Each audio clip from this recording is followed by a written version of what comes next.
Starting now.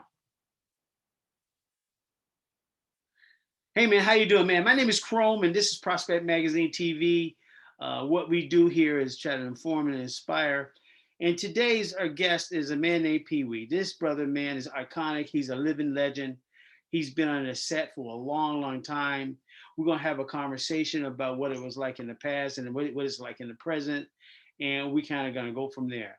And my man, his name is Pee Wee. He rides with an iconic, legendary club called the Chosen Few out of California. They started there, so maybe you can tell me a little bit about it, and we can go from there. Tell me a little bit about your club and how long you've been riding and why did it start in the first place, and give me the year that it kind of started. Okay. Joseph Pugh started in 1959. Lionel Ricks was the father of the club. Bless his soul, he's since passed on.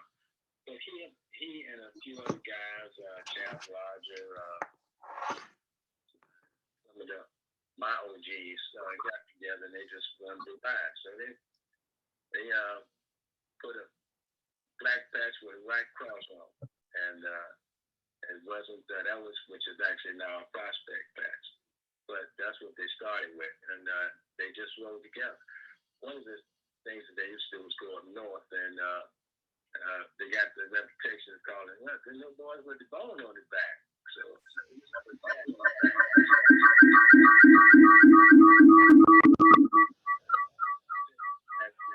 the red, white, and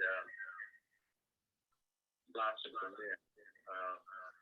He started to have a family setting, a very good setting, and that's what it was when I grew up. It was more family than anything.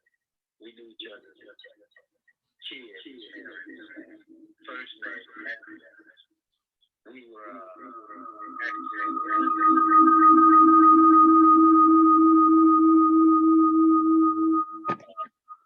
today now things will look different in individual circles. That's another. We'll get on with that later. But the club has been in existence from that time. It grown from when I came in. It was 7 chapters. Now it's close to 100 chapters. So it has grown and blossomed in leaps and bounds. The concept, as I said, was family, but it's people about people that ride motorcycles. And when I came into the club, we didn't have any color line. I was about a third black, a third white, and a third Hispanic. This is actually how I grew up in Chicago in my neighborhood. So when I hooked up with these guys, it's like growing up all over again. I say, I'm in. I want some of this. Well, it's funny because I'm from a suburb of Chicago, but I lived in Canada for about 40 years, and it's funny, I didn't know you were from Chicago, and that's amazing. Is that right? That's amazing. I left after college, man, coming out to visit the public. I was a teenager. Right. I was in a teenage club, and after college, he came out. I think it was 71. He came out. He told me, say, look, you got to come check this out there. I said, okay, well, I'd come out for the winter months and then go back in the summer. Right. So I packed up my stuff, my bike, and I hit on to California. So I came out here and I spent the winter months. So I'm riding in a T-shirt in Christmas and New Year. I called back and told him to send my clothes, and that was that. I totally understand. I totally get that because my parents they retired in Las Vegas, and my brother was living in Chicago. He went out there and he was like, you know what? He's riding this motorcycle in the wintertime, and he goes, you know what? I'm feeling the same thing. But anyway, Mr. Ricks, Lionel, I've read about him and known about it for a long, long time. And he started this thing in 1950. Was it 1959? He started it almost. Okay, that's almost 70 years. Excuse me, I have a cold. But anyway, yeah, and that was what was his vision? Like, because you guys like 100 chapters all over America. What was his vision? Did he really plan this, or it just kind of went that way? Actually, he didn't. His thing was to kind of basically keep it small and close knit. But he understood that change is good as long as it's for the better. Right. And at his time, that's how we got the different chapters coming on along, because he wasn't particular about it in the beginning, but he kind of loosened up for it. He was very quiet, mild-mannered, mild-spoken, humble man. but he was open for advancement and progress. Right, right. So he allowed it to expand to that. And as the leadership went on, then the club started to expand. Like I'm a retired national president, and when I was at the time, it was like I say only 7 chapters. But now it's been blossomed into what it blossomed into.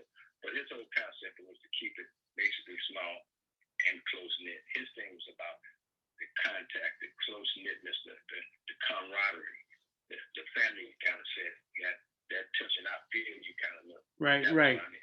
Right, you know, I have some friends in California, and I asked about Lionel, Mr. The father, you guys call him, who started the whole thing, Yeah. and they said he was a beautiful man, and the way he thought and his vision, and you guys are blown up, and it's funny about this whole motorcycle thing now. It's like now it's so different, and so there are motorcycle clubs for people without motorcycles. I think it's became more social.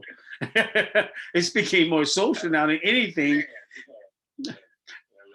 Unfortunately, it's coming with another element that was just not bike acclimated, so to speak. Right, right. For lack of better terms.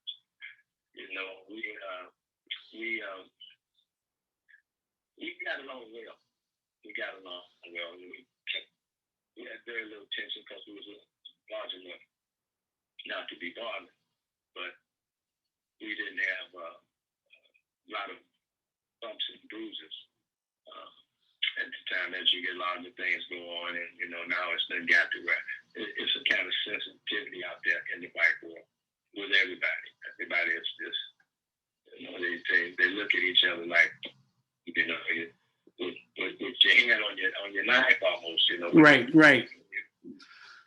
The way it was back in the day. And that's unfortunate because I met so many amazing bikers over the years, and in the 70s. I'm older than I look. I've been around for 40 years of doing this, and you're right about that. It's like the young people today. Maybe it's the rap music, whatever you want to blame it on, but everybody's got this. It's me mugging look, and all I want to do is, hey man, shake your hand. I ask you, how did you do that to your bike? Because it's beautiful. And sometimes they look at you like you have a ulterior motive.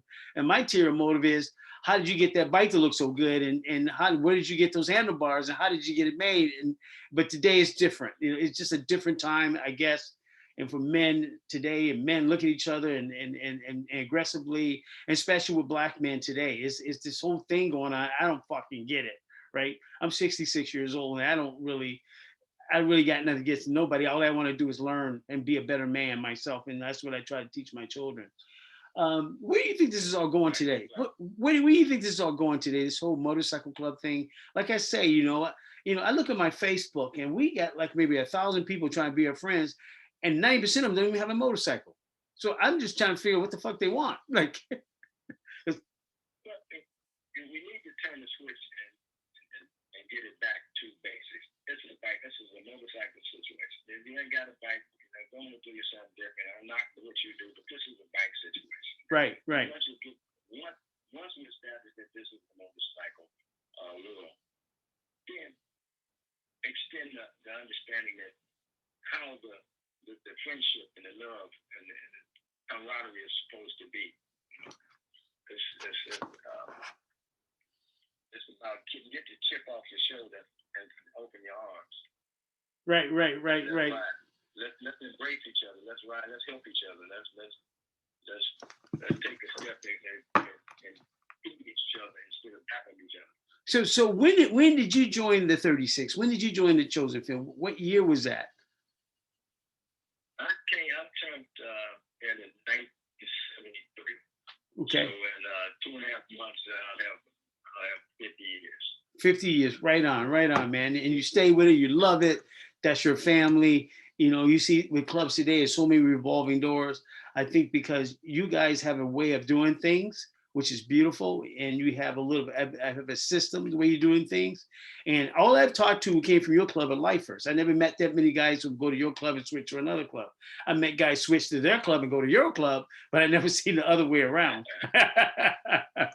I think you guys got something special. I've spoken to my travels through the U.S. I've always ran into you guys in your club, and they've always been gentlemen to me. Where do you think this stuff is all going right now today with motorcycle clubs and these young guys? You know, because you see these young guys and they totally disrespect the old guys. You know,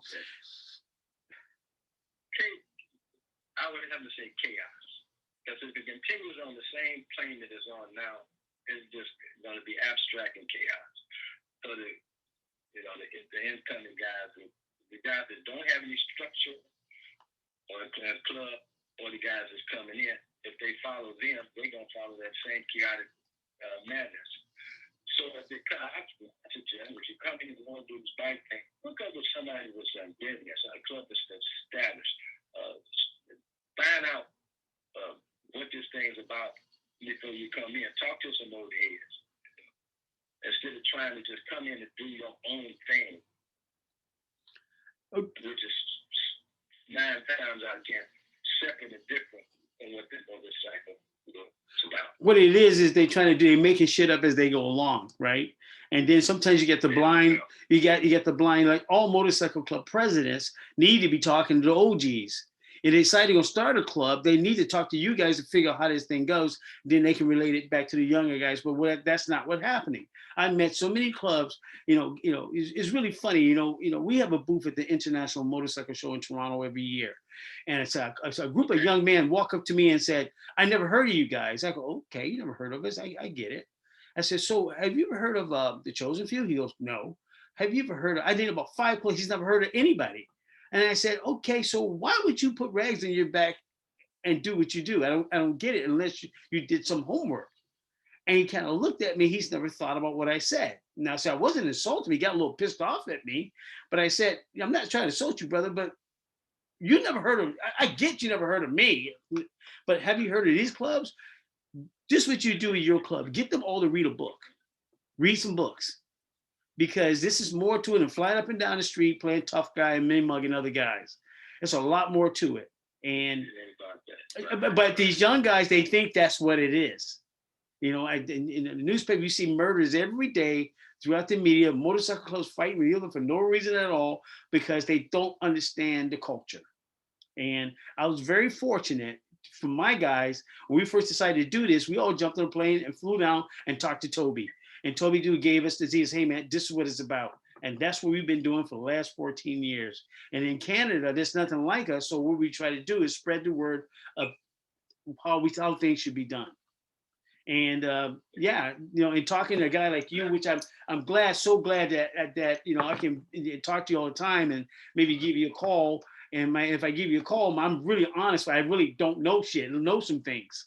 And if you can help us, because the simple fact is, in Canada, there is no set here. There is that set here. It's the outlaw set, then it's us.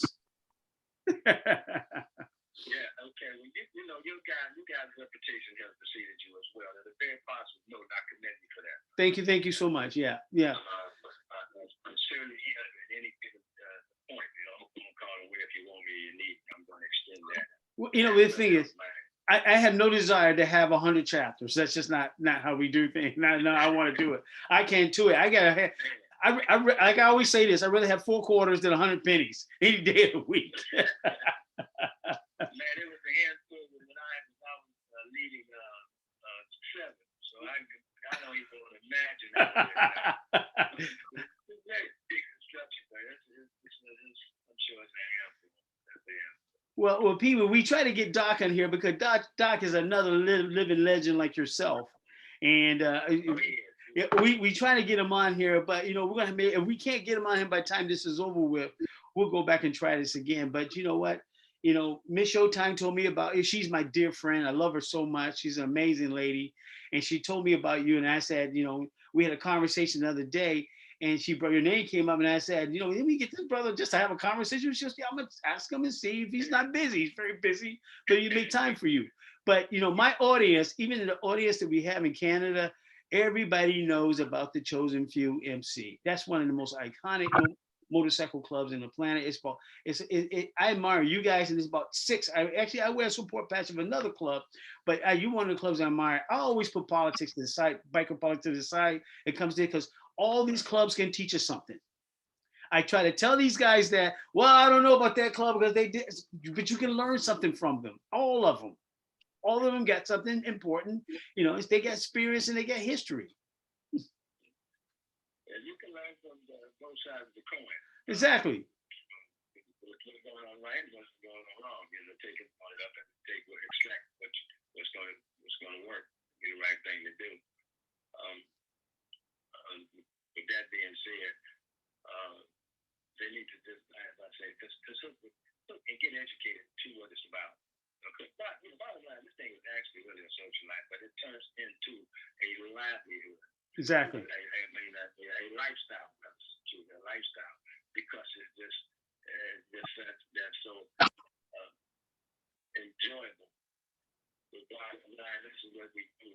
That we take care of your family, do your work, your job, Yes, you absolutely. It's not time to do you. And I think that so many young men are lost today. And I always say this to all of them. I said, a motorcycle club is one of the greatest things you can join today. And I will explain why. Because you got different age groups there. You got a bunch of OGs. And let's face it, a lot of these men never grew up with fathers in their lives. So what it is most of the OGs in my club, we talk to these young dudes about marriage and family and wives and divorce. And because we've been through it all. I always say we did the research. So anything you want to know, just ask us. But we fucked up, did well, you know. I can tell you that don't go down that path, man. That ain't good, because at the end of the day, you're gonna be broke if you get a divorce. So we're trying to work things out because you don't want to deal with that shit at all. We all been through it. And I see these young guys, some of them listen to me, some of them don't. But you know, motorcycle clubbing I think it's more than, you know, right up and down the highway, me mugging other clubs or trying to show how tough you are, because that's kind of stupid. And it's a few ways they're gonna end. It's not gonna end up good for you and your family if you decide to go that path. I really don't understand why men do that in the first place. Maybe because, and even though when I was in my 20s, I never played that game. I was wanted to work and save some money and buy a Corvette or whatever I wanted to do. I just had no time for all that stuff. Anyway, brother, it was good talking to you. You know, I got 10 minutes left in the thing. You know, this Zoom thing just told me that, but I had to talk to you, brother, and I had to you know, I wanted to bring you on and because, you know, there's so many, these young men need to see men and hear guys like you. So that's a good concept. Get the chip off the shoulder and open up the arms. Like I said, man, this thing here, the bike world is a beautiful thing, man. We've had so much in the past. I could go with stories that stretch out for hours. Going on, it's silly, just fun things, enjoyment. You know, this partying and enjoy yourself instead of looking and trying to swell up and cause an issue. The one great thing I had taught a lot of bikers up here was a guy in your club called Cliff On. You built the bikes of Easy Rider, and I know he was a member of your club. Okay. Yeah, so he built the Easy Rider bikes. One of the, and I explained it to him. You know, these guys. It goes, well, a lot of guys up here didn't know that men of color built those two bikes in the movie Easy Rider, and I had to explain it to him. I said, they're like, what? You know, in Canada North here, they don't get a lot of anything up here, and I'm kind of like the only kind of like a news outlet they really have, people who look like them, especially the bikers of color, and they don't really see that. So the thing is, you know, to bring you on and bring, you know, we had, like I said, I had Paul Butler on before he passed away, and I had Paul Hop on and a few other guys in the Showtime. I had everybody on this platform, just trying to inform and inspire people and explain to them what the MC world is all about, because they got a whole different message from it. And I said, no, man, it ain't about you fighting another club or you swelling up every time you hit a thing with your hand on your pistol. What's wrong with you? This is about barbecues, hanging out with your family, and trying to learn some shit from some dudes got a little bit more wiser, more experience than you have.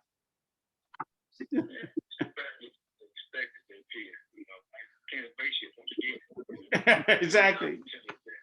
The open my arms and embrace you, and let's do this thing together. So we have fun together. We can do that. Yeah, so I'm gonna try to, you know, it's funny because I told him at Showtime I'm gonna try to get, you know, COVID kind of shut down everything for us. I'm gonna try to get to California, LA to see her maybe next summer, and hopefully you're around. I'd like to shake your hand and buy you a beer or something, because you know you're an iconic brother. You don't even know that. We know about you up in Canada, And the Chosen Few is an amazing club and been around almost 60 years or more. I think you guys been around 60 years. And all those clubs have been around that long time. I'd like to just shake their hand and say congratulations to anybody, everybody who can trials and tribulations stay that long. It's hard, man. It is fucking hard to run this club shit. It ain't easy, people. Somebody told me, they told me, he says, man, like, some people don't make it 3 years. We've been around 15 years and we're growing, but like I say, slowly because you have to be on the right. I think that I think it's maybe easier in California because you guys are right all year round too. That's a beautiful thing. Yeah. You coming from Chicago going there, I know why you didn't go back. No reason. I said 72, I got hit with my last snowball. That's that. I know, because Chicago is cold. Okay, my brother. It's been beautiful talking to you. We're gonna get Doc on next time. And I think he's listening because I see he's down at the bottom here, and I think he's listening to what we're talking about. But he had a hard time getting on because this Zoom thing, like I said, you know what? I didn't know how to do that. I had to ask my kids because I was trying to figure out. I read everything, still working. My son came in, boom, boom, boom. And I was on it. I was like, what? I know that's right. Yeah. Well, that guy Doc, he's a 50-year member as well. We come in once apart, and he's also my bestest buddy on this planet. That's what we have a mutual friend, Callie Cat. She's an amazing lady. She's been up here a few times to see us. Yeah. She rode up here, man. I was gonna give her a trophy for riding from California to here. Yeah. If that's far. There's any kind of trophies given out, riding from California to LA to here, she should get one. She's an amazing lady, good friend. And she told me that you guys were good friends, with you and her and Doc.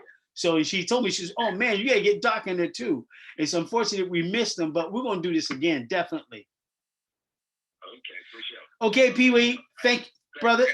Thank you so much, man, for coming on my show, and we're gonna talk more. And you get a lot of information for everybody. I thank you for the conversation, and we'll talk soon. All right, much love. All right, you too, brother. Ciao. Thank you, man. It's off now. All right. Okay, brother. So yeah.